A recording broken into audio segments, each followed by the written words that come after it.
Hi,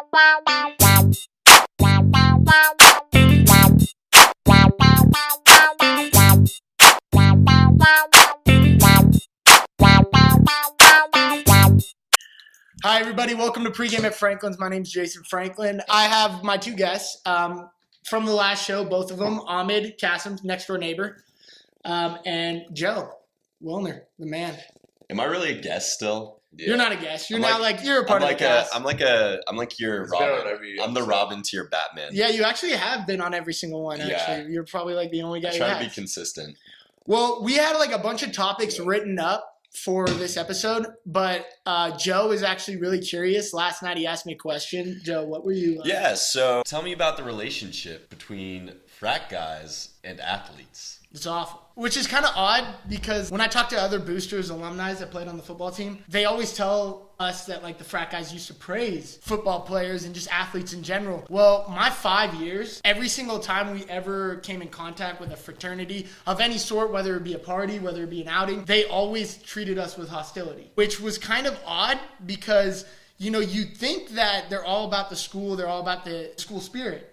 But for some reason, like, our cliques never really met up, and every time we did, it was never a positive outcome. Why do you believe that is? What do you think has changed since the Booster Club had their experience, which was so positive, and now yours is just so negative? There's a lot of things that can go into it. I mean, number one, they used to have a frat row. And the frat row used to be set up right next to the football field. So the guys said, like, after the games, to celebrate, they just walk over to frat row and all the doors would be open and they would be welcoming in football players. If you had a football player at your party, you were that guy. Of course, that was back when, you know, Pat Tillman and we were winning Rose Bowls and all that stuff. I guess somewhere down the line, the relationship got fiddled with and we just never really made up for it. They lost the frat houses. Now every time we walk, I mean, it's pretty obvious. If you walked into a normal atmosphere, say last night we walk into a club, if we walk in there with Stefan, Evan Goodman, Billy McGee, some of these big guys that are 6'6" and over, immediately everyone is going to stare at you. Not only that, but there's going to be kind of a thing that clicks in the back of their mind where it's like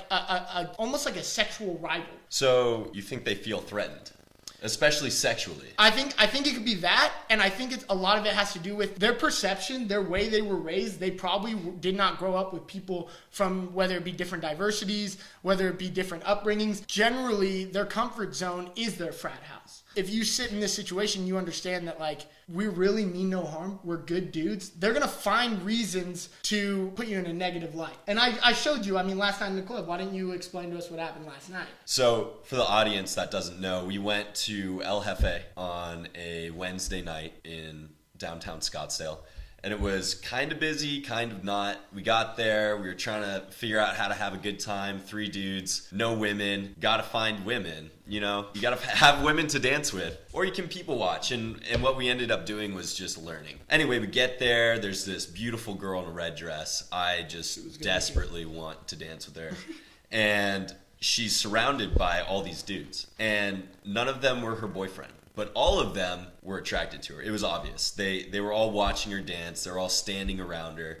All of them taking their turn, being kind of spun by the girl. The girl would look at each of them and give them enough attention that they would, you know, smile and give her that positive affirmation, and then she'd move on. Anyway, I kept trying to dance with this girl, kept going back and forth. Eventually, I was just doing my own thing. They're just standing on the dance floor like a bunch of assholes, and I just start dancing. One of them starts shoving me from behind because I'm kind of moshing in the middle of the dance floor. And honestly, I probably shouldn't have done that. What do you think? Like, can you mosh in a club? You can't touch everyone. Yeah. So, like, I guess if that's the definition of moshing, like, moshing, I think you get hyphy. Yeah. Right? Is that like getting hyphy? Kind of. Except you're running into people, right? Well, I've never been to a death metal concert. I feel like that's not my life. It wasn't a real mosh pit because I wasn't jacking people. I was more just throwing myself around, trying to dance and have a good time. Right. And people were responding to it pretty positively. Like, there was a good amount of people that I saw and interacted with where they would start dancing too. Like, they just want to cut loose and have fun and look like an idiot and be okay with it. And these guys hated that. Why? Like, why can't they just look stupid? I always think of it, I know this is messed up. I think a lot of it is just their issues with seeing somebody do something that they either don't have the balls to do themselves or they're incapable of doing. And when they notice that and you're doing something that is pretty flamboyant and out there, you can react 2 ways. You can be supportive. That's how I separate my true friends and my not true friends. The friends that talk trash when I'm dancing and the friends that support when I'm dancing. I noticed just over your moshing that those guys found an opening to expose you in a negative light, to tell that girl that he was being really gropey with you. She probably was completely okay with that. But when that guy whispered in her ear like he was being really gropey with you. Did he do that? Yeah. I did not even see that. He was like... Wait, so all I saw was I was dancing. I had my back to them. All of a sudden, like, I bump into one. They start pushing into me. I'm bigger. I'm stronger. I fucking keep dancing and just push the guy back into his area. And then all of a sudden, I'm in their face. He did what a lot of guys that I've came in contact do with people like you, you know? I'm like you in a way. I dance flamboyantly. I'm out there. I play almost little to no awareness with especially men around me. Like, I don't care. Yeah. And I've came into situations like you were in where no matter what you do, you're pissing them off because you're not blending in. You piss off the people you swim upstream on. That's what I grew up knowing. When you're swimming upstream, it means you're not going with the flow, right? Okay. You're not blending in. When you swim upstream, not only is it more difficult, it's more difficult for a reason. People do not like it. Who knows why people don't like it? Because you're different. But people generally don't like those guys who swim upstream. Now you're showing that you could get your comfort zone as being uncomfortable. Well, theirs aren't. Yeah. Their comfort zone is their comfort zone, and it's fixed, and it's not moving. And I was going to ask, is there a way to get them on your side?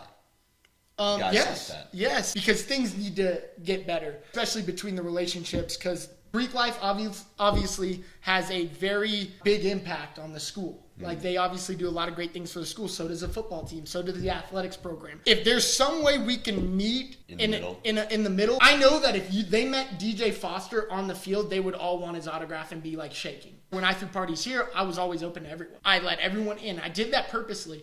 Number one, it was great people watching for myself. And number two, I get to see a lot of these frat guys get thrown in a situation when they're surrounded by a bunch of athletic, whether different ethnicities, and just to see different music. Like, we're not playing your little house music. We were playing YG. We were playing hood ass shit. And just to watch how they could either assimilate to the situation and make the best of the situation, or be in the corner, what I call pouting at a party, and just, you're not making any memories. You're just sitting there. Sulking. There were some frat guys that I'm still friends with today. I think in the general population in the frat guys, that's who I'm talking to. But I had frat guys all the time come over here, and we were cool, and they loved us. But when it came to going on their home turf, when it came to going to their Greek house, that's where the streams cross. That's where situations occurred that made people uncomfortable. I'll give you an example, actually, because before we move on, I have a frat friend that told me that he used to have football guys invited to his frat party down at U of A. He said that once he realized that it's a lot of big black dudes, is how he put it. And I was just like, so? He goes, well, you got a lot of 17, 18, 19-year-old girls that are little, white girls. They're really uncomfortable in that situation. Well, I said, really? Why? Why? I say, why? He goes, that's well, insane. They obviously, are very intimidating. Why? Yeah. It got to the point where I asked why like 4 times, and he'd answer everything in a circle. You want to hear something funny? That why 4 times? There's actually a method in engineering to get to the bottom of a problem called the 5 whys. Really? And it's, you ask why 5 times, and it's like, okay, that's clever. Just like you said, like, why was it uncomfortable? Oh, these guys are big black guys. Why is that an issue? Well, there are these white girls at the party. Why is that a problem? Yeah. Because they feel intimidated by black dudes. Why is that a thing?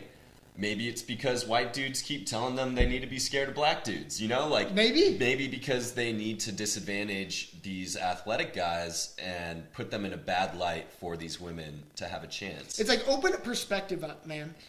I told you this, and I will rant this until the day I die. This world will not be perfect until everyone opens their perspective into understanding that everyone is the product of where they came from. Everyone is the product of where you were raised, how you were brought up.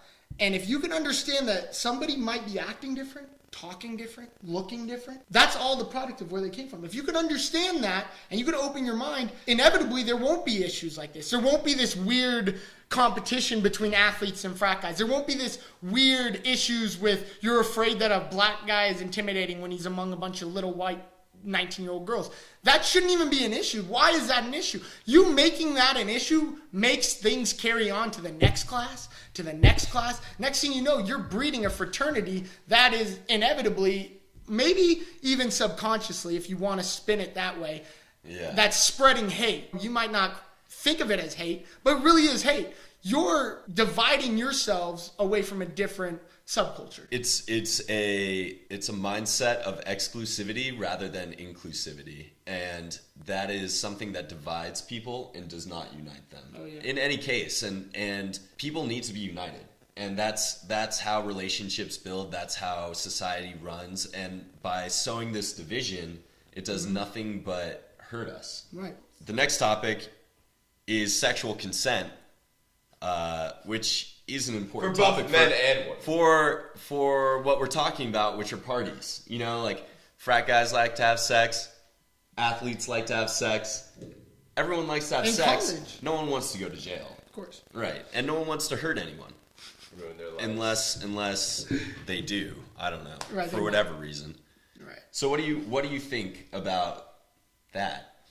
Well, I've obviously been pretty biased because I've been in a situation where one of my buddies got pegged with, I told you that story. I had a buddy who actually spent 2.5 years on an alleged rape case that I still don't believe he did to this day, but, it's the girl's words over the guys. I think it's there to protect women, and I think women need to be given the benefit of the doubt in most cases, but guys need to understand they need to protect themselves too. Joe brought up this great idea, scan for consent or whatever, and everyone has this kind of looking like they're taking a selfie, but really it's a Snapchat video saying, will you have sex with me? Are you giving me consent?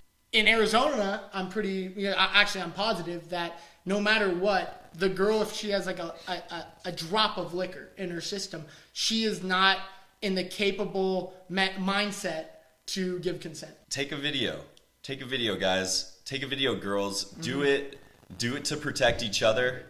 Do it to say, hey, look, this is a good thing. This is something we both want to do. Right. This is something we're not going to use against each other, and we're both doing this of our own volition. And I've had times where guys were trying to sleep with girls in my house that were way blacked out. It got to the point where I generally feared for their safety. A lot of the reasons is they weren't going home with guys I knew. When I see a random guy carrying a girl, I make sure, even back then, because Uber was still getting started, like I still had Uber, I would always call an Uber for that specific girl and just drive her. Really? Get her the hell out of here. Something that I did for one time, and then once I did it that one time, although I realized I was the king of cock blocking, I started feeling better about what I was doing here in my house, because I knew that I was doing everything I can to make sure that I was making people party in a safe and protected environment. And over something as simple as a consent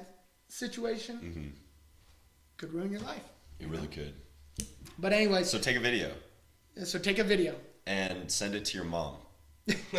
So she'll have it and can help you out. So, everyone here at Pregame at Franklin's, we want to say goodbye. I'm Jason Franklin, as always. Joe Woolner, signing off. Ahmed Kasem. Even though Ahmed didn't talk much today, he was just here. Like I told you, people just walk in and they join the conversation. Moral support. It's a good environment.